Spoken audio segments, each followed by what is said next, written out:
Good day, I'm Stephen McHugh, and this is your JIS News for Monday, January 16, 2023. Government will be amending the Offences Against the Person Act to clarify and reinforce the death penalty as the punishment for capital murder in Jamaica. Prime Minister Andrew Holness says significant consequences will be meted out to persons who use violence which results in the death of another. The amendments, he says, is part of government's decisive action to deter acts of violence within the society. Mr. Holness made the comment as he addressed the inaugural National Security Seminar hosted by the Office of the National Security Advisor last week. The Prime Minister also lashed out at offenders who commit murders and receive shorter incarceration periods based on good behavior. We're going to disabuse them of that. And so we will make it clear in the amendment that the penalty for murder, for capital murder, is the death penalty, and where that is not applied, it is life imprisonment without parole. The country's murder rate in 2022 was at an all-time high, and Mr. Holness insists that public laws and policies must be used to address producers of violence. You cannot question the principle that if someone takes life and is convicted of such, they should be separated from the society for a long time. Their useful life should be taken away as well.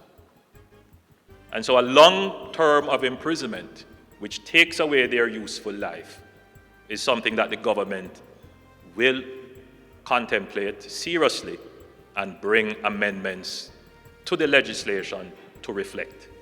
Approximately 100,000 Jamaicans now have access to improved fire and emergency services with the official opening of the new Port Maria Fire Station in St. Mary. The facility was built at a cost of $258 million under the Disaster Vulnerability Reduction Project. It will serve 48 communities in and around the parish capital. At Friday's handover, Prime Minister Andrew Holness said the building is part of government's drive to build long-lasting infrastructure on the island. We are expecting that with this new facility, the morale of our firefighters will be improved.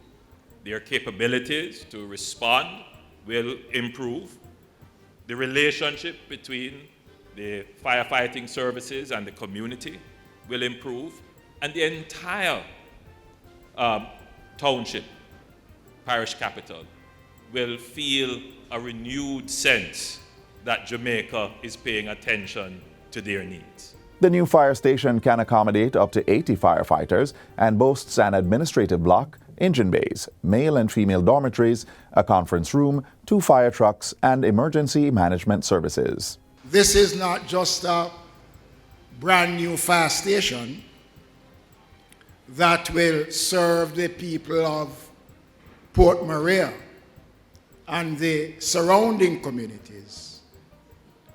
It is the latest component of an unprecedented infrastructure of social protection and national asset management the government is building through the services provided by the Jamaica Fire Brigade.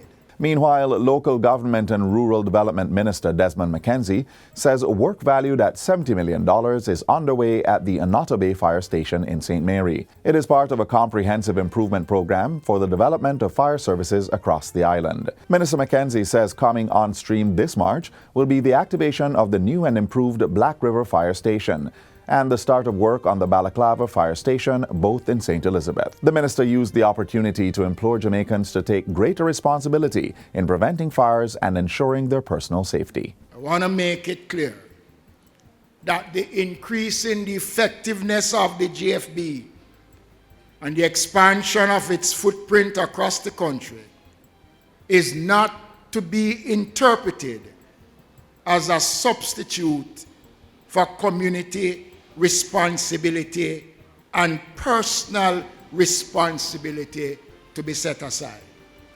The government is doing its part. The fire brigade is doing its part. Our citizens must do their part. In other news, stakeholders from the Middle East, Africa, and the Caribbean are set to converge at the inaugural Global Tourism Resilience Crisis Management Conference to be held in Jamaica in February. The semi-virtual conference will be held at the University of the West Indies regional headquarters from February 15 to 17. It will engage a wide cross-sector of ministers, leaders, investors, academia, and other stakeholders on sustainability for growth and development. At Thursday's launch, Tourism Minister Edmund Bartlett said a major highlight of the conference will be participation from entities in Africa and the Middle East. We've asked the former Prime Minister of Jamaica, who heads the Africa Caribbean Institute at the University of the West Indies, the Most Honorable P.J. Patterson, to keynote that summit element of the conference. And of course, we will be having a series of panel discussions with the ministers and leaders of Africa and the Caribbean. We're also expecting the Minister of International Affairs from Saudi Arabia to be part of the discussions also. Prime Minister Andrew Holness is also expected to lead discussions on the establishment of Global Tourism Resilience Day on February 17. The conference also features investment opportunities, the launch of a Global Tourism Resilience Institute, and the Tourism Employment Expansion Mandate team. Programs within the Global Tourism Resilience Crisis Management Center project for 2023 will also be introduced. That's going to be a significant document which not only will detail what are the key activities that are centers across the world, where we have centers in Canada, in the United States, in the UK, in Nairobi, in Kenya, and in Amman in Jordan, as well as here in Jamaica. And now we're looking to Bulgaria, we're looking to Namibia, we're looking to Botswana, and a number of other countries within the next 6 months that will make the resilience movement be visible and active in more than 15 countries across the world. For more details on the conference, persons may visit the website at gtrcmc.org.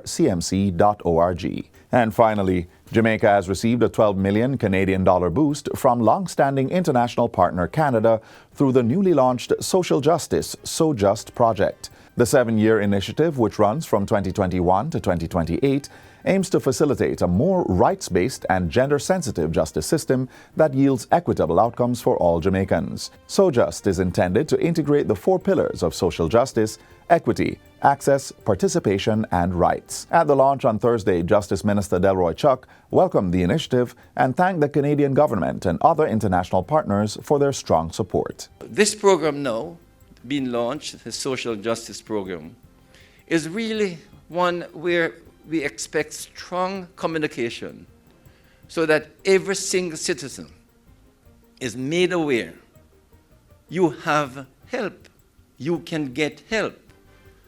Just use the services being provided by the Ministry of Justice and other state agencies. This is a program that already has shown some very good results and something that we do need to continue. Justice is something that all citizens want, a system that supports the vulnerable in all communities, whether it's women and communities from all across Jamaica, and we're very happy to be a part of that. And that's it for JIS News Today. I'm Stephen McHugh. Thanks for watching.